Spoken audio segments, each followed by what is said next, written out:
dan akhirnya kembali viral lagi pada tahun 2023 ini. Mbah Jum seorang tunanetra yang berprofesi sebagai pedagang tempe. Setiap pagi beliau dibonceng cucunya ke pasar untuk berjualan tempe. Sesampainya di pasar, tempe segera digelar. Sambil menunggu pembeli datang, di saat pedagang lain sibuk menghitung uang dan ngerumpi dengan sesama pedagang, Mbah Jum selalu bersenandung sholawat. Cucunya meninggalkan Mbah Jum sebentar karena ia juga bekerja sebagai kuli panggul di pasar itu. 2 jam kemudian cucunya datang kembali untuk mengantar si mbahnya pulang ke rumah. Tidak sampai 2 jam dagangan tempe Mbah Jum sudah habis ludes. Mbah Jum selalu pulang paling awal dibanding pedagang lainnya. Sebelum pulang, Mbah Jum selalu meminta cucunya menghitung uang hasil dagangannya dulu. Bila cucunya menyebut angka lebih dari Rp50.000, Mbah Jum selalu minta cucunya mampir ke masjid untuk memasukkan uang lebihnya itu ke kotak amal. Saat saya tanya, kenapa begitu? Karena kata Simbah, modal Simbah bikin tempe cuma 20.000, harusnya Simbah paling banyak dapatnya ya 50.000. Kalau sampai lebih berarti itu punyanya Gusti Allah, harus dikembalikan lagi. Lah, rumahnya Gusti Allah kan di masjid, Mbak. Makanya kalau dapat lebih dari 50.000, saya diminta Simbah masukin uang lebihnya ke masjid. Loh, kalau sampai lebih dari 50.000 itu kan hak Simbah. Kan artinya Simbah saat itu bawa tempe lebih banyak toh? Tanyaku lagi. Enggak, Mbak. Simbah itu tiap hari bawa tempenya enggak berubah-ubah. Jumlahnya sama. Cucunya kembali menjelaskan pada saya. Tapi kenapa hasil penjualan Simbah bisa berbeda-beda? Tanya saya lagi. Begini, Mbak. Kalau ada yang beli tempe sama Simbah, karena Simbah tidak bisa melihat, Simbah selalu bilang, ambil sendiri kembaliannya. Tapi mereka para pembeli itu selalu bilang, uangnya pas kok Mbah, gak ada kembalian. Padahal banyak dari mereka yang beli tempe 5.000 ngasih uang 20.000. Ada yang beli tempe 10.000 ngasih uang 50.000. Dan mereka semua selalu bilang uangnya pas, gak ada kembalian. Pernah suatu hari Simbah dapat uang 350.000. Ya, 300.000-nya saya taruh di kotak amal masjid. Begitu penjelasan sang cucu. Saya melongo terdiam mendengar penjelasan itu.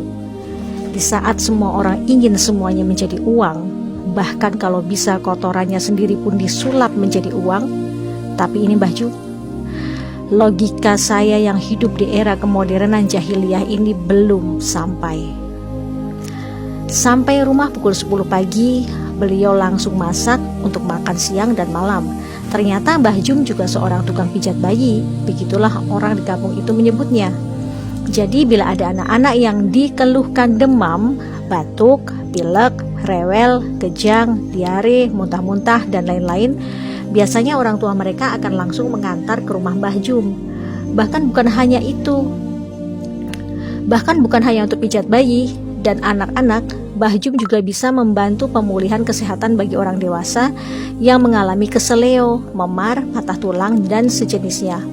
Mbah Jum tidak pernah memberikan tarif untuk jasanya itu, padahal beliau bersedia diganggu 24 jam bila ada yang butuh pertolongannya. Bahkan bila ada yang memberikan imbalan untuk jasanya itu, ia selalu masukkan lagi 100% ke kotak amal masjid. Iya, 100%. Anda kaget? Sama, saya juga kaget. Ketika saya kembali bertanya, kenapa harus semuanya dimasukkan ke kotak amal? Mbah Jum memberi penjelasan sambil tersenyum. Kulo niki sakjane mboten pinter mijet. Nek wonten sing seger waras mergo dipijet kalih kulo, niku sanes kulo sing damel seger waras. Niku kersane Gusti Allah. Lah dadose mbayare mboten kalih kulo, tapi kalih Gusti Allah. Beliau bicara dalam bahasa Jawa yang artinya, saya itu sebenarnya nggak pinter mijit. Kalau ada yang sembuh karena saya pijit, itu bukan karena saya, tapi karena Gusti Allah. Jadi bayarnya bukan sama saya, tapi sama Gusti Allah. Lagi-lagi saya terdiam, lurus menatap wajah keriputnya yang bersih. Ternyata manusia yang datang dari peradaban kapitalis akan terkaget-kaget saat dihadapkan oleh peradaban sedekah tingkat tinggi macam ini. di mana di era kapitalis orang sekarat saja masih bisa dijadikan lahan bisnis. Jangankan bicara gratis, dengan menggunakan kartu BPJS saja sudah membuat beberapa oknum medis sinis. Mbah Jum tinggal bersama 5 orang cucunya.